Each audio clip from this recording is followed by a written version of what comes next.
Hello friends, welcome to the channel.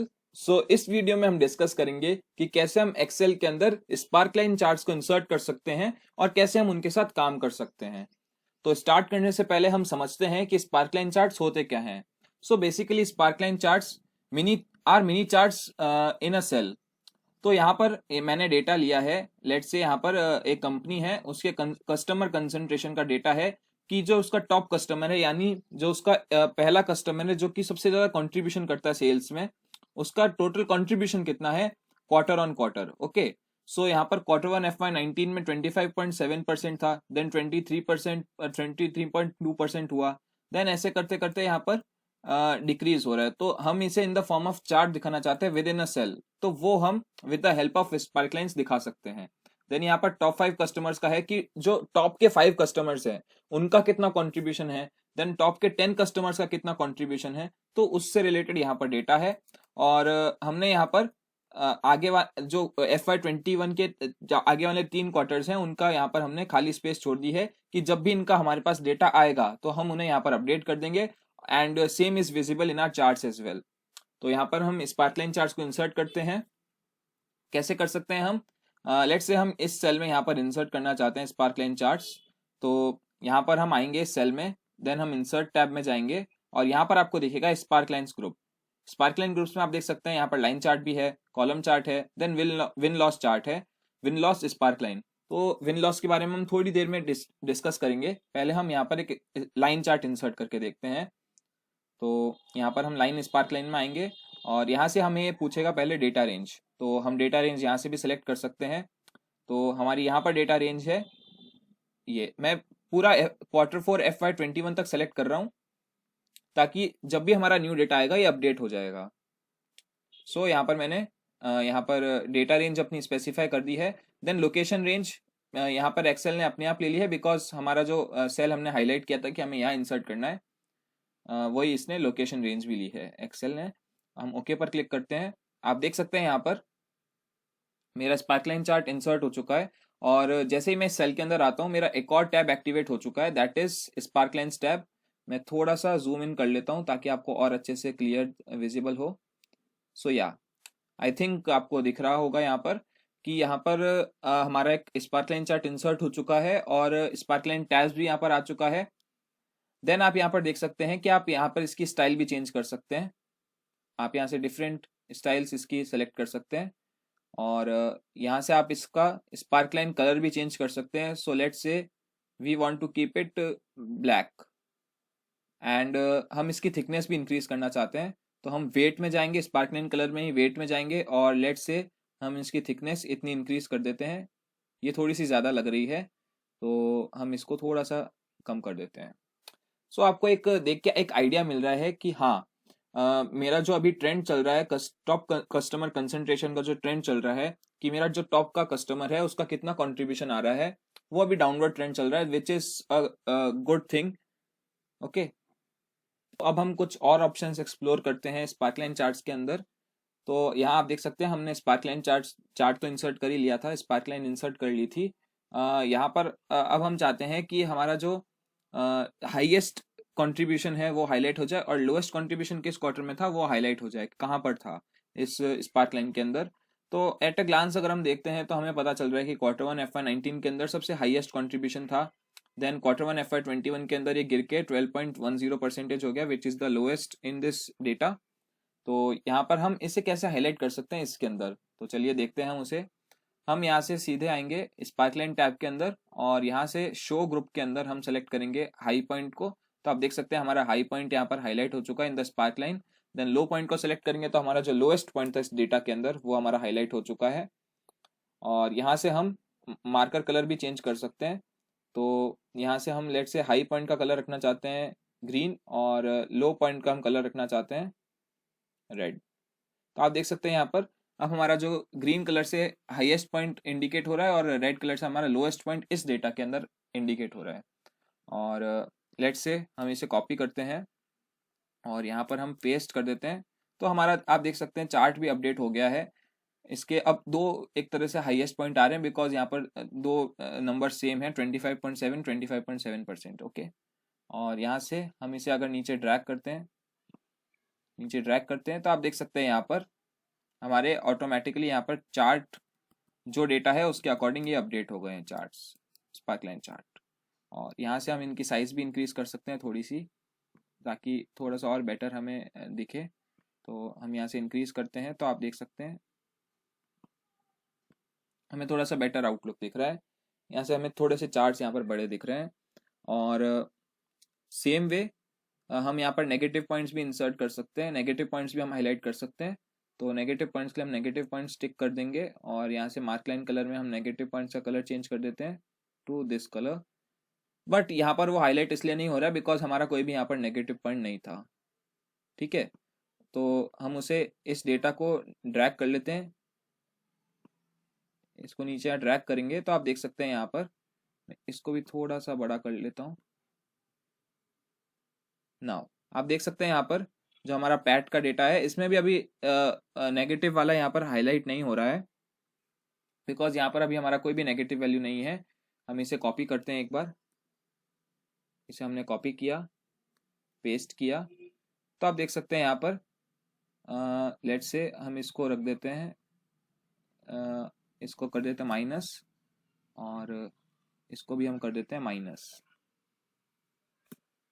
तो आप देख सकते हैं यहाँ पर आपको नेगेटिव वैल्यू के लिए यहाँ पर दिख रहा होगा कि हमारा डिफरेंट कलर से एक हाईलाइट हो गया है। और यहाँ पर ये एक तरह से रेड कलर और जो हमने नेगेटिव वैल्यू के लिए दिया था कलर वो कोइंसाइड कर रहे हैं बिकॉज लो के लिए हमारा रेड कलर था और ये वाला हमारा लोएस्ट पॉइंट भी है प्लस ये नेगेटिव वैल्यू भी है। तो देख सकते हैं आपका चार्ट यहाँ पर अपडेट हो चुका है। सो नाउ अब हम कुछ और ऑप्शंस को एक्सप्लोर करते हैं। सो यहाँ पर मैंने एक डिफरेंट एग्जांपल लिया है जिसमें 3 कंपनीज हैं, उनका 2008 से 2019 तक की प्रॉफिट का डेटा दे रखा है। और यहाँ पर हम एक स्पार्कलाइन चार्ट इंसर्ट कर लेते हैं फटाफट से। अब हम सीख चुके हैं तो हम फटाफट कर सकते हैं। तो यहाँ से हम स्पार्कलाइंस ग्रुप में लाइन चार्ट इंसर्ट करेंगे और हम अपनी डेटा रेंज को स्पेसिफाई करेंगे और ओके पर क्लिक करेंगे। और यहाँ से स्पार्कलाइन का कलर हम कर देते हैं ब्लैक और स्पार्कलाइन की जो थिकनेस है वो भी थोड़ी सी इंक्रीज कर देते हैं। तो यहाँ पर हमारी स्पार्कलाइन चार्ट इंसर्ट हो चुका है और यहाँ से हम इसका हाई पॉइंट और लो पॉइंट को स्पेसिफाई कर देते हैं और मार्कर कलर भी हम इसका हाई पॉइंट को कर देते हैं ग्रीन और लो पॉइंट को कर देते हैं रेड और नेगेटिव पॉइंट को कर देते हैं इस कलर से हाईलाइट। ठीक है, तो यहाँ पर हमारा स्पार्कलाइन चार्ट इंसर्ट हो चुका है। बट आप एक चीज यहाँ पर नोटिस करेंगे कि हम इनका कंपैरिजन नहीं कर सकते हैं। हम इनका कंपैरिजन क्यों नहीं कर सकते, हम इसे समझते हैं।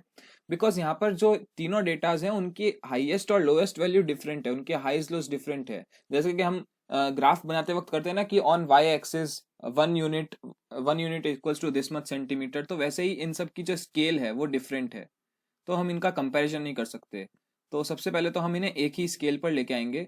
तो उसके लिए हम जाएंगे स्पार्कलाइन टैब के अंदर और यहाँ पर ग्रुप के अंदर एक्सिस के अंदर से हम डिफरेंट ऑप्शंस एक्सप्लोर करेंगे। तो यहाँ से सबसे पहले हमको अगर कंपैरिजन करना है तो हमें वर्टिकल एक्सिस मिनिमम वैल्यू और वर्टिकल एक्सिस मैक्सिमम वैल्यूज को सेम फॉर ऑल स्पार्कलाइंस करना होगा। तो हम यहाँ से सिलेक्ट करेंगे सेम फॉर ऑल स्पार्कलाइंस मिनिमम के लिए, देन मैक्सिमम के लिए भी सेम फॉर ऑल स्पार्कलाइंस। तो अब हम यहाँ से एक कंपैरिजन कर सकते हैं दोनों का। आप देख सकते हैं यहाँ पर तीनों में से कंपैरेटिवली किसने बेटर परफॉर्म किया है, बी कंपनी ने। तो यहाँ से हम अगर कंपैरिजन करना चाहते हैं तो हम एक्सेस सेटिंग्स को चेंज करेंगे। एक और चीज़ आप देखेंगे कि जैसे ही मैं कोई भी एक स्पार्कलाइन सेलेक्ट करता हूँ तीनों सेलेक्ट हो जाती है। जैसे या फिर मैं अगर ऊपर अपना एग्जाम्पल लेता हूँ, यहाँ पर देखिए जो हमारा कस्टमर कंसंट्रेशन था एक तरह से वो अलग डेटा है और जो हमारा पेट का डेटा था वो एक अलग डेटा है। ठीक है, ये अलग टाइप के डेटाज हैं और इसमें एक तरह से हमारा जो ग्रीन पॉइंट है, ग्रीन कलर है, ग्रीन कलर से जो हम हाईएस्ट पॉइंट इंडिकेट कर रहे थे वो एक तरह से नेगेटिव थिंग थी हमारे लिए कि हाईएस्ट नेगेटिव होगा कि हाँ टॉप का कस्टमर इतना कंट्रीब्यूट कर रहा है, this is a negative point for us in this data. But for PAT green colour is positive for us कि हाँ हाईएस्ट हमारे लिए पॉजिटिव है तो हम उसको ग्रीन से दिखाना चाहते हैं। बट यहाँ पर कस्टमर कंसंट्रेशन में हम ग्रीन को दिखाना चाहते थे, सॉरी हाईएस्ट पॉइंट को दिखाना चाहते थे रेड कलर से। तो यहाँ पर हम एक स्पार्कलाइन को अगर सेलेक्ट करते हैं तो हमारा पूरा ग्रुप सेलेक्ट हो जाता है। अगर हम इन्हें सेपरेट करना चाहते हैं तो हम स्पार्कलाइन टैब के अंदर आएंगे और यहाँ से हम इन्हें कर देंगे अनग्रुप। तो हम यहाँ से अनग्रुप हो गया है हमारा। अब हमारी हर स्पार्कलाइन डिफरेंट है, यहाँ से हमें इन्हें भी अनग्रुप करना होगा। तो आप देख सकते हैं ये अब सेपरेट हो गया है, और इसे भी हमको अनग्रुप करना होगा, और ये अब सेपरेट हो चुके हैं सभी। हमने सबको अब अनग्रुप कर दिया है, अब हमारे लिए सब डिफरेंट है। और यहाँ से अगर आप ये दो सेल्स में आप स्पार्क लाइन नहीं चाहते हैं तो सेलेक्ट करेंगे और clear selected spark lines group. तो यहाँ से हमारा ये क्लियर हो चुका है। जस्ट अ सेकेंड, इनका भी अभी ग्रुप था, तो हम एक काम करेंगे, स्पार्क लाइन को डिलीट कर देंगे।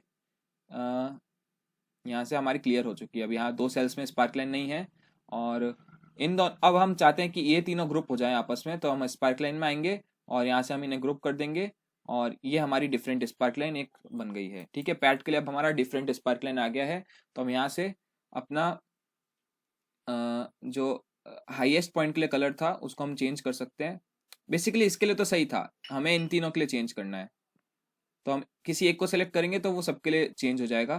तो हाईएस्ट पॉइंट के लिए हम कर देते हैं रेड, और लोएस्ट पॉइंट के लिए हम कर देते हैं ग्रीन। तो आप देख सकते हैं कस्टमर कंसंट्रेशन के लिए हमारा जो स्पार्क लाइन का कलर है वो हो चुका है रेड, और जो लोएस्ट पॉइंट के लिए है वो है ग्रीन। और यहाँ पर पेट के लिए हाईएस्ट पॉइंट के लिए ग्रीन, लोएस्ट पॉइंट के लिए रेड। आई होप आपको ये पॉइंट क्लियर हुआ होगा। तो हमने अभी क्या क्या डिस्कस किया कि हम कैसे क्लियर कर सकते हैं स्पार्क लाइन्स को, देन हम कैसे अनग्रुप और ग्रुप कर सकते हैं स्पार्क लाइन्स को, और एक और हमने जो इम्पोर्टेंट पॉइंट यहाँ पर जाना कि हम कैसे कंपैरिजन कर सकते हैं between different spark lines through axis options. Now अब हम डिस्कस करते हैं कॉलम चार्ट के, कॉलम स्पार्क लाइन के बारे में। तो हम इसी को कॉलम स्पार्क लाइन में कन्वर्ट कर लेते हैं। तो हम यहाँ से कॉलम का ऑप्शन सेलेक्ट कर लेंगे। तो आप देख सकते हैं यहाँ पर अब हमारे कॉलम्स के फॉर्म में यहाँ पर आ गया है पूरा डेटा। और यहाँ से जस्ट अ सेकेंड में से थोड़ा सा जूम इन करके आपको दिखा देता हूँ ताकि आपको थोड़ा सा बेटर विजिबल हो। और यहाँ से भी मैं थोड़ी सी रो की जो हाइट है उसे इंक्रीज कर देता हूँ। Just a second. तो यहाँ से मैं इन तीनों को सिलेक्ट करता हूँ और इंक्रीज कर देता हूँ रो की हाइट को। तो आप देख सकते हैं यहाँ पर कि मेरे अब कॉलम्स के फॉर्म में आ रहे हैं यहाँ पर स्पार्क लाइन्स। और आप देख सकते हैं कि जो मेरा ए कंपनी थी उसके अंदर मेरा हाईएस्ट पॉइंट अभी भी ग्रीन कलर से इंडिकेट हो रहा है और लोएस्ट पॉइंट रेड कलर से। और similarly for this company as well, last C company. और यहाँ से मैं स्पार्क लाइन के अंदर कुछ और सेटिंग्स भी चेंज कर सकता हूँ। तो मैं एक्सेस के अंदर जाके यहाँ पर शो एक्सेस पर क्लिक करता हूँ, तो अब मेरी नीचे एक्सेस भी आ रही है। और यहाँ से मैं एक्सेस में जाके एक और चीज़ कर सकता हूँ, plot data right to left. तो पहले मेरा क्या हो रहा था, 2008 से 2019 तक मेरा लेफ्ट से राइट आ रहा था, बट अब क्या हो रहा है, पहले मुझे दिखेगा 2019, देन 2018 एंड एटसेट्रा। तो आप देख सकते हैं यहाँ पर अब मेरा प्लॉटिंग हो रही है यहाँ पर। और यहाँ पर मैं सिमिलरली इसको रिमूव भी कर सकता हूँ। और ठीक है, इस तरीके से काम करता है। तो आप कंपेयर कर सकते हैं कि हाँ, जो मेरी बी कंपनी थी उसने बेटर परफॉर्म किया है as comparison to other two companies. यहाँ पर आप देख सकते हैं ऑल दो डिफरेंट मार्केट कैप्स के अकॉर्डिंग उनकी प्रॉफिट होती है, उसके अकॉर्डिंग उनकी सेल्स होती है। बट अगर हम अज्यूम करें कि इनका मार्केट कैप और सब कुछ सेम है, जिस लेवल पर ये ऑपरेट कर रही है, तो उस हिसाब से कंपनी बी ने बेटर परफॉर्म किया है। नाउ अब हम अपना लास्ट टाइप का स्पार्क लाइन चार्ट डिस्कस कर लेते हैं, that is your win loss chart, win loss spark line. तो हम यहाँ से स्पार्क लाइन टैब में आएंगे, देन यहाँ पर आप देख सकते हैं टाइप में विन लॉस। तो हम इसे सेलेक्ट करेंगे और हम समझते हैं कि ये कहाँ यूज होता है और कैसे इसे इंटरप्रेट करना है। तो बेसिकली जब आप किसी गेम के आउटपुट को जज कर रहे हैं तब आपके ये थोड़ा सा काम आता है win loss chart, win loss spark line. तो यहाँ पर आप देख सकते हैं जैसे कंपनी ए है, उसके सभी साल में प्रॉफिट्स जो थे वो पॉजिटिव थे, किसी भी साल में नेगेटिव नहीं थे। Similarly for company B as well. But company C में एक साल में प्रॉफिट्स नेगेटिव थे, दैट इज इन 2009। तो वो यहाँ पर हमें नीचे नेगेटिव एक्सेस, मतलब एक्सेस के नीचे हमें हाईलाइट हो रहा है नेगेटिव एक्सेस में विद द रेड कलर। अब यहाँ पर रेड कलर दो चीजों को इंडिकेट कर रहा है कि ये नेगेटिव तो था ही, प्लस ये सभी ईयर्स में एक ही ऐसा साल था जिसमें लोएस्ट था और नेगेटिव भी था, मतलब ये लोएस्ट है हमारा सबसे। और यहाँ पर लोएस्ट, यहाँ पर रेड कलर किसको इंडिकेट कर रहा है कि लोएस्ट पॉइंट को। पॉजिटिव में सारी वैल्यूज तो पॉजिटिव हैं, ग्रेटर देन जीरो ही है, बट यहाँ पर क्या है, उन सब पॉजिटिव वैल्यूज में भी सबसे लोएस्ट वैल्यू क्या है वो हमें रेड कलर से यहाँ पर हाईलाइट हो रही है। देन इन सब में हाईएस्ट कौन सी वैल्यू थी वो हमें ग्रीन कलर से मिल रही है। और इस तरीके से आप इंटरप्रेट कर सकते हैं। तो लेट्स से मैं कंपनी सी में इस वैल्यू को भी माइनस में कर देता हूँ। तो आप देख सकते हैं यहाँ पर हमारी दो नेगेटिव वैल्यूज हैं, बट उन दोनों में भी सबसे ज्यादा खराब हमारी परफॉर्मेंस किस साल में रही थी, इस साल में रही थी, जिसमें हमारी रेड कलर से यहाँ पर हमें नेगेटिव एक्सेस में हाईलाइट हो रहा है। सो मैं कंट्रोल Z प्रेस करता हूँ और हमारा डेटा यहाँ पर विन लॉस चार्ट के फॉर्म में रेडी है। तो इस तरीके से आप एक्सेल के अंदर स्पार्कलाइन चार्ट्स के साथ काम कर सकते हैं। आई होप आपको ये वीडियो अच्छा लगा होगा, आपको अंडरस्टैंडिंग हुई होगी कि आप कैसे स्पार्कलाइन चार्ट्स के साथ एक्सेल के अंदर काम कर सकते हैं। So that's it for this video. I hope आपको ये वीडियो अच्छा लगा होगा। अगर आपको अच्छा लगा तो लाइक कीजिए, शेयर कीजिए, कमेंट कीजिए, सब्सक्राइब कीजिए हमारे चैनल को ऐसे ही और वीडियोस के लिए, और जुड़े रहिए हमारे साथ। And don't forget to press the bell icon to get the latest updates on our channel. So yeah, that's it. Stay tuned. Thank you.